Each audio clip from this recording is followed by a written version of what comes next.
Alright, so this is going to be part 2 to what if Tanjiro had Hamon. So with that being said, let's just roll the intro. Bow in the presence of greatness. 'Cause right now that has forsaken us. You should be honored by my lateness. That I would even show up to this fake shit. So go ahead, go nuts, go.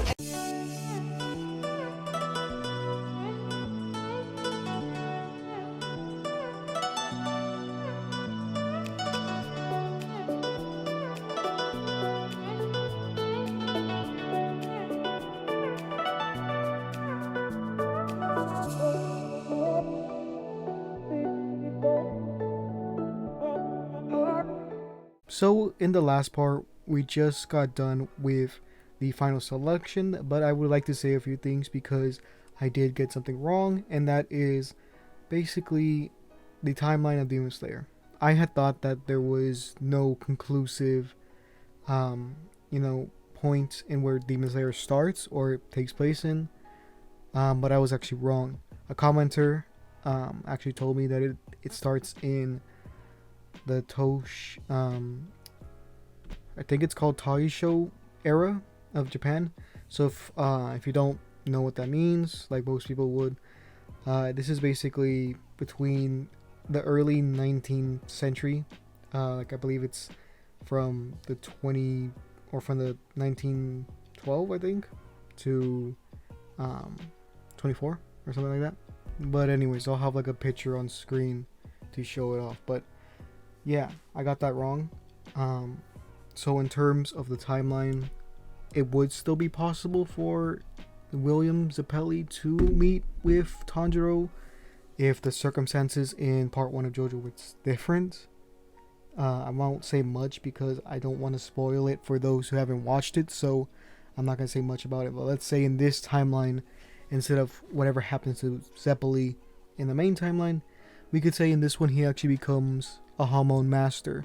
So if you don't know what I mean by that is that when you have like a lot of Hamon and you live a Hamon like lifestyle, you get to age differently. You age slower and you get to live longer. You can see this with someone like Lisa, who was 50 years old but looked like she was in her 20s or even 30s or early 30s. I mean. So yeah, with that being said, let's get on with the story. We would have just got to the point where Tanjiro gets his sword and is reunited with his sensei as well as his sister. So his sensei actually gives him a box to put Nezuko in so that she can travel with him without really being, seen, I guess. Well, not really seen, but so they could travel in the daytime. So this is also the time in where the crow actually tells them that there's a demon killing or getting a lot of girls missing in this certain town up northwest. So that's where Tanjiro heads to go. So when he gets there, he sees that everyone is kind of gloomy, and they see this one particular person who everyone's just kind of staring at, and this is one of the victims. So he is actually one of the victims. His fiance was actually taken by this demon, and for simplicity's sake, I'll say that he is the clone demon, so that you understand what I'm talking about. This is the person who's able to go underneath the ground as if it was water, and he has like clones of himself. So yeah, so he gets a story and Tanjiro believes him. This guy is ecstatic because everyone doesn't believe him. Everyone's kind of questioning what he's doing because it's kind of suspicious to them, and how his fiance just randomly disappeared. Because keep in mind, not everyone in this world believes in demons. So Tanjiro and the man go to the area and where the crime happened, and this is where he gets the sense of a demon from it being there before. So he confirms to the guy that it was a demon in fact, and then he smells the scent of a demon even stronger in a certain area, in a certain direction. And this is where he jumps on a couple roofs to get to the other side, and he sees the demon with a woman. He goes to attack it, And as he hits the ground, it he basically the demon basically goes into the ground before he can actually hit him. But something emerges, and that something is a woman. He gets the woman and he gives it to the man so that he can focus on fighting the demon. So this demon is very angry that he took it away.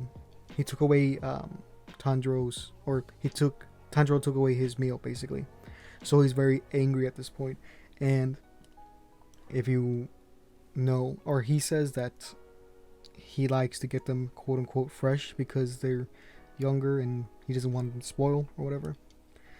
So this really discusses Tanjiro and how he's talking about this woman as if she's nothing more as a snack to him.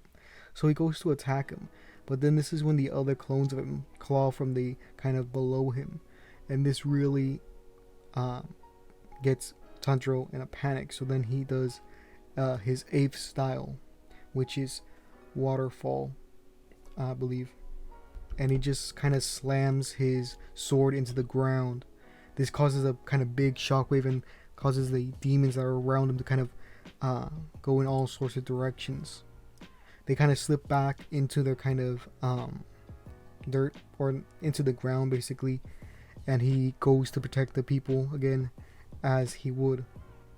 He goes for another water wheel, or he sees an arm and he goes for a water wheel, and this time he actually infuses with Hamon into his blade, but something weird happens, or the demon gets his arm cut off and it starts to burn as usual. But the demon is a little bit smarter than the last. He doesn't know what's happening, but he feels like it's not good, and it doesn't start to heal, even though it should do. It should after a few seconds. He feels it like it's still continuing, so he actually rips off his all of his arm, and then he sees his arm basically burn up. So he knows that this person has some weird technique that can really destroy him if he's not careful. So he backs off into his darkness even more. He then emerges several meters away from Tanjiro, so he doesn't want to get close, and he basically says, "Stop getting in my way, that woman will go stale." And this is where he kind of talks about, like I said before, about freshness of women and things like that, which Tanjiro is appalled by, and how he can even talk like that. So this is where, as he's kind of mad, this is where the demon actually hits him from the side, but he misses and hits the wall. So the demon goes back into his darkness, and this is where Tanjiro inhales a lot of air so he could use both styles at the same time. So he uses full water style, or water breath style, full focus, and as well as his Hamon to kind of search the area to see where the person will come next, because Hamon does have some properties of future sensing, or future, or I don't know, future sight, something like that. They're able to see into the future depending on how good you are with the Hamon. Even Joseph was able to do this to some extent with barely any training. So it's kind of more of a natural thing with your Hamon than it is really taught. So yeah. So Tanjiro is using both styles to really search the area to see whether or not the person's an attack. And this is where he feels where one of the demons is going to come, and he goes and slices off the head of one of the demons. So this is one of the clones, and the clone doesn't really affect the main body. So he takes off one of the clones, but the other two drag him into the kind of darkness kind of pool area that's in the ground that the demon created. So with this kind of being there, there's no oxygen, right? Or there's very little oxygen in this area. But there is one style that Tanjiro's actually able to do, even though there's not really too much oxygen because he's in water. So he uses the 6th style, which is Twisting Whirlpool. This is when he kind of spins in a kind of circle to create a whirlpool within the water. So what happens after that is that he's actually able to dispatch the one demon that is actually after him, and he gets out of it and he sees the main demon actually trying to hit the woman that's there. So what he does is that he cuts him from the chest all the way up. So the demon is trying to, dodge and kind of protect his head, right? But what happens is that he doesn't expect the sword to go through his chest, because why would you go through there? But then he remembers that he has that special technique. So what Tanjiro does is he fills his sword with Hamon. So this is like equivalent to the scene with Dio and Jonathan. So he just fills his sword with a bunch of Hamon and then slices upwards, cutting the demon's head in half. The demon then starts to fade away, and Tanjiro doesn't really have an opportunity to talk about the main demon. I forgot his name. I believe it was Muzan, but I could be wrong. You guys can tell me down below. But anyways, after this, he consoles with the victim, because remember, this guy, he's been watching all this happen, and he's just shaken out. And this is where Tanjiro actually asked him if he's alright.